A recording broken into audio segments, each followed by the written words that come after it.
Chicken. But you know how much? Ọkwa ebe nsa akwa ịma na abụ m abụ ndị mmadụ na ha na-abụ m n'ego mgbachi ya maka denja arị nga ha nwụrụ moto rie m ka akpụ so mgbe onye ọrụ na-erile m mgbe ndị mmadụ bụ m abụ eziokwu ihe mgbasa m kekiri ọkụ ya họt keeki a na-abụ m sa abụọ moto agaghị abụ ya m ha na-abụ m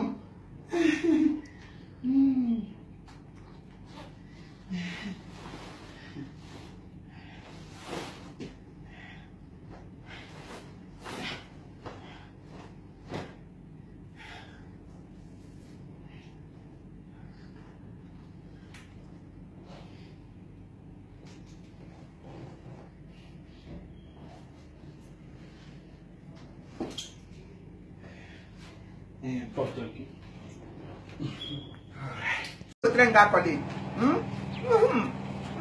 Ayang ma. Problem pa. Nazo. Mama. Igbo wori pa mo kwanne. And close.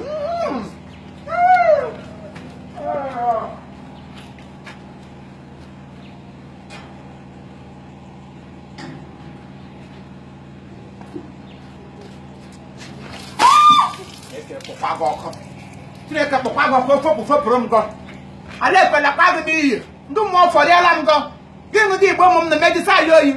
Ele ihe batara ri kwa mbata Igbo. Ele ihe batara ri kwa mbata Igbo. Igbo awo kan o. Biwi. Siwi. Kaka. Ndi Igbo nkete. Ndi Igbo mo gona. Spell tali ndi Igbo awo ndu ku ke ga spell tali. Ko ndu ndo fe man. Ginu da alphabet ni lebere wa ga jila ga ni Igbo. Yoruba le ka frola ho le ka ga spell Yoruba. Ndị ugwu le ka ga spell awu na madu mgugu le certify. Ugwu le certify aga tetre he tetre ndị mmụọ fọrọ ya ga na nna go. Iwere ndị Igbo, nya ka ndị Igbo.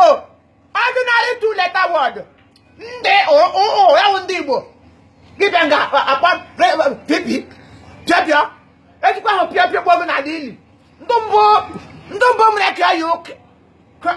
Ka bu ekwa ba no. Damn you! Onomatopoeia, on here wo. Iwo police element. Blanga full. Iwo downgraded personality yawo. Mwata kala mutu note, mutu siyo on here wo. Do mo for the kwalam go. Iwo awkward. Makatiki iwo awkward. Awkward wa wonye. Onye na de spell tali. On here wo awkward. On here putra. Awkward. Let them mwanga school. Ani hem na de spell tali. So spell obi. Obi awunu. Obi kererenke obi. On here putra.